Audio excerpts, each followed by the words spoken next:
Hey Wavies and Curlies, this is Stacy from the Frizz Girls, and I posted a question that was asking for your feedback on what is your biggest hair struggle. And somebody had commented that they had unpredictable roots, and they had screen shared with me pictures of their roots on their head. So I wanted to address this to you because you may or may not have struggled with this issue. So I wanted to give you some tips and suggestions that could help you with your roots. Okay, so first thing that you need to know and understand about the roots of your hair is, are you a wavy or a curly? Okay, and the reason why I asked that question is wavies and curlies have different root structures. Okay, in wavy hair, our hair does not curl at the root. So I have wavy hair. I'm on the wavy curly side, but I fall more in the wavy side. You'll notice the roots of my hair right here do not curl, okay? My curl starts about an inch down, and then my hair starts to get that S-shaped pattern that a wavy curl pattern has. If you are a curly, okay, so curly could be 3A, 3B, 3C, 4A, 4B, and even 4C. Your hair is going to curl directly right out of the scalp, okay? So if your hair is coming right out of your head, and we'll look closer into my hair, okay? And if your hair is curling right out of the scalp, you have curly hair, okay? How you treat it is going to be different for wavy and curly hair. Now, I'm going to tell you about wavy hair. Because wavy hair does not curl at the root. If you're having unpredictable roots, that probably means one or two things: that you have not developed a routine in your hair care, okay? A routine is something you do every time you wash and dry and style your hair, okay?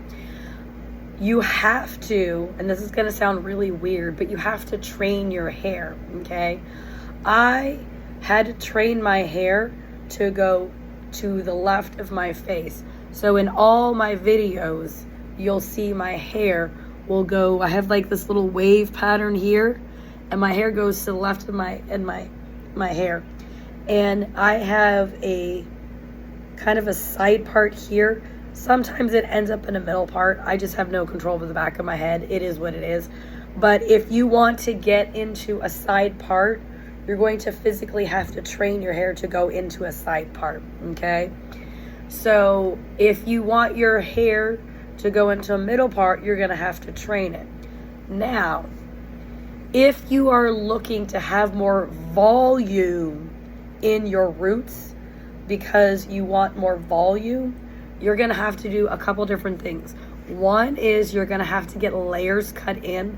Layers are going to help bring up the pattern of your hair, and it's going to give you that height that you're looking for, okay?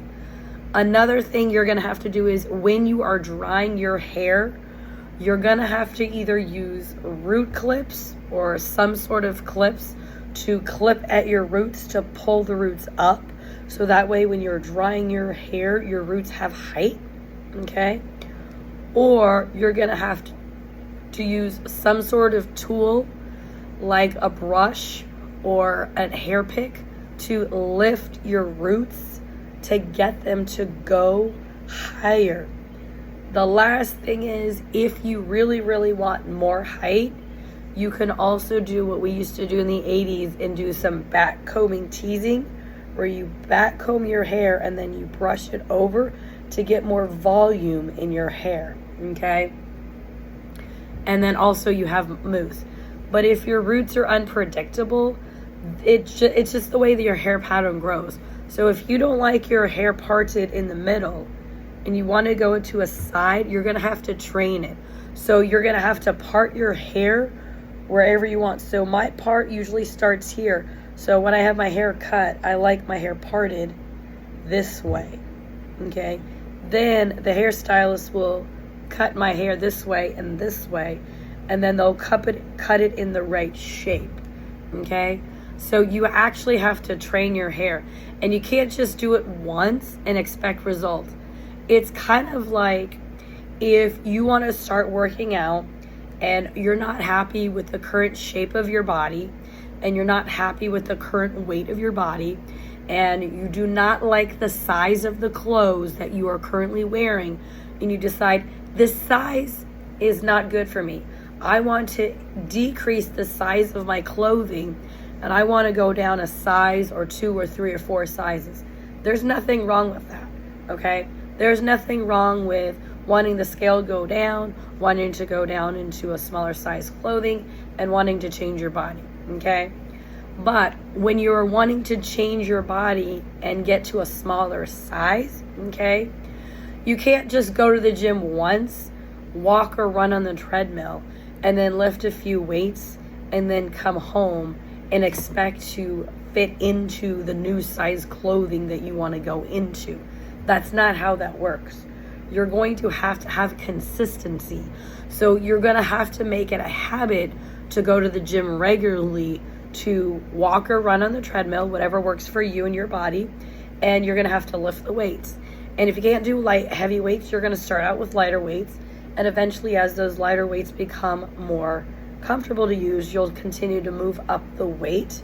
And as you continue to move up the weight, and in addition to all that, you change your eating habits, then when you go to weigh yourself on the scale might actually show you a smaller number. And then you might start to see a decrease in your size, and then you'll be able to get into a smaller size of clothing. So you have to have a routine to go to the gym, and that is going to take time for you to see changes, okay? Same thing when it comes to your unpredictable roots, okay?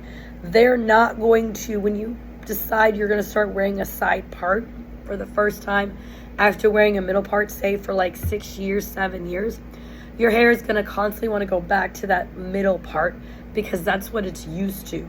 You have to physically make your part to the side and tell your hair, no, I want you to go over here, okay?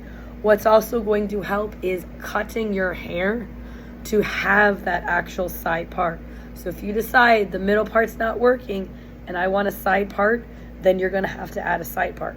Now, if you have curly hair, okay, your curls are coming right out of your roots, okay? You don't always have control over the direction of way your hair goes because your hair pattern starts at the root. It starts as soon as it pops out of your head, like a seed would finally germinate out of the ground. You'd see that little seed kind of go like this, right? It kind of, one day you walk by after about 2 weeks and then you see this little green popping out. That's kind of how your hair pops out of your head, except for it forms a pattern, it forms a curl, okay?